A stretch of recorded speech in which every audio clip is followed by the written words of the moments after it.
السلام علیکم گائز، کیسے ہیں آپ سبھی؟ میں ہوں ارسلان حیدر اور آپ دیکھ رہے ہیں سفیر اعضاء آفیشیل۔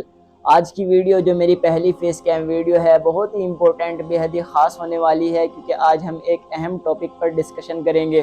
اگر آپ ہمارے چینل پر نئے ہیں تو میں ریکویسٹ کرتا ہوں کہ پلیز ہمارے چینل کو سبسکرائب کر دیں اور اس ویڈیو کو بھی لائک کر دیں اور اس بیل آئیکن کو بھی دبا دیں۔ تو چلیے ویڈیو کو سٹارٹ کر دیں۔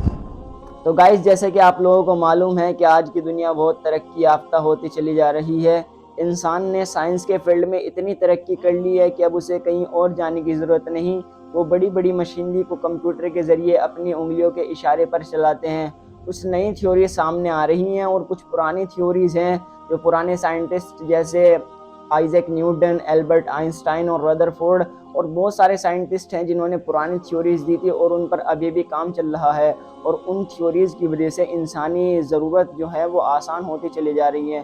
تو چلیے چلتے ہیں ہمارے پانچ امام محمد باقر علیہ السلام کے زمانے میں، جو امام حسین علیہ السلام کے گرینڈ سن بھی ہیں۔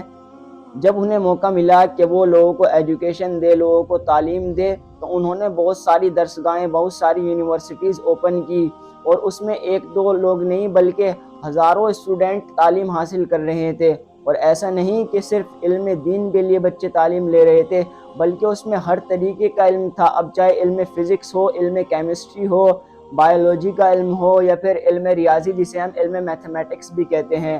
ایک مرتبہ کیا ہوا، امام محمد باقر فزکس کی کلاس لے رہے تھے، پرانے سائنٹسٹ کی تھیوریز بتا رہے تھے، تو انہوں نے ایک تھیوری ان کے سامنے آئی کہ ایرسٹوٹل یہ کہتا ہے۔ ایرسٹوٹل ایک بہت پرانا سائنٹسٹ ہے جو تقریباً 320 BC کے درمیان، جو 320 BC میں جس کا جنم ہوا تھا، وہ بہت پرانا سائنٹسٹ ہے، بہت پرانا فلسفر ہے۔ اس نے ایک تھیوری دی تھی کہ یہ جو دنیا بنی ہے نا، وہ 4 عناصر سے مل کر بنی ہے، 4 چیزوں سے مل کر بنی ہے۔ اس میں پہلی چیز ہے پانی، دوسری چیز ہے مٹی، تیسری چیز ہے ہوا اور چوتھی چیز ہے آگ۔ ان 4 چیزوں سے مل کر یہ پورا سنسار بنا ہے، اور ان 4 چیزوں کو کسی نے نہیں بنایا، یعنی کہ یہ 4 چیزیں کسی سے مل کر نہیں بنی۔ ایک 12 سال کا بچہ یعنی کہ امام جعفر صادق علیہ السلام اسی کلاس میں، اسی درس میں موجود تھے۔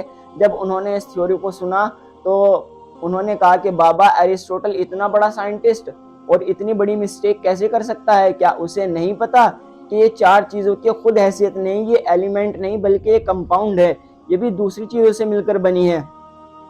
اب تب انسان نے ان کی باتوں پر زیادہ دھیان نہیں دیا۔ جو لوگ تھے انہوں نے کہا کہ چلو ہو سکتا ہے، لیکن زیادہ دھیان نہیں دیا، کیونکہ ایرسٹوٹل بہت بڑا سائنٹسٹ، تقریباً یہ واقعہ 720 عیسوی کا ہے، اور وہ 1000 سال پہلے پیدا ہوا تھا ایرسٹوٹل، اور جب سے ہی اس کی تھیوریز چل رہی ہیں، تو کسی نے امام کی بات پر زیادہ خاص دھیان نہیں دیا۔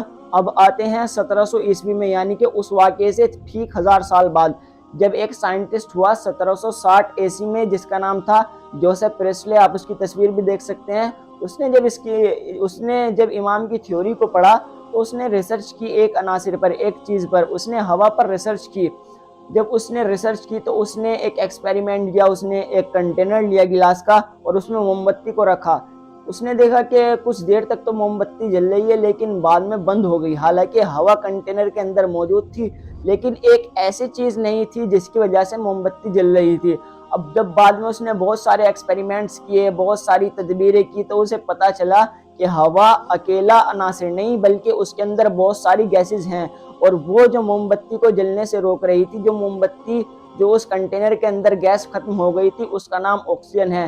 تو ایسے آکسیجن کی کھوج ہوئی جو ہوا کے اندر ہمیں ملی ہے۔ اب بات آ گئی ایک عناصر کی، اب دوسرے عناصر یعنی کہ دوسری چیز پر چلتے ہیں۔ اب پانی جو ہے وہ بھی ایک ایلیمنٹ نہیں بلکہ وہ بھی کمپاؤنڈ ہے، 2 ایلیمنٹ کا مکسچر ہے۔ اس میں پہلا ہے ہائیڈروجن اور دوسرا ہے آکسیجن۔ اب آکسیجن کی تو کھوج ہو گئی تھی، اب ٹرن تھا ہائیڈروجن کا۔ ایک سائنٹسٹ ہوئے کیونڈش 1800 عیسوی میں، جب انہوں نے پانی پر ریسرچ کی، پانی کے اندر بہت ساری بجلیوں کو گزارا، پانی کے اندر ہیٹ کے ذریعے ایکسپیریمنٹ کیے، انہوں نے بہت سارے ایکسپیریمنٹ کیے، اور انہیں پتا چلا کہ پانی اکیلا عناصر نہیں، اس کے اندر ہائیڈروجن ہے اور آکسیجن ہے۔ ہائیڈروجن 2% ہے اور آکسیجن 1% ہے۔ اب پوری دنیا کو پتہ چل گیا کہ پانی ایک عناصر نہیں بلکہ یہ 2 چیزوں کا مکسچر ہے۔ امام نے اس ٹائم پر ایک تھیوری اور بتائی تھی کہ پانی کے اندر ایک ایسا عناصر، ایک ایسا ایلیمنٹ بھی ہے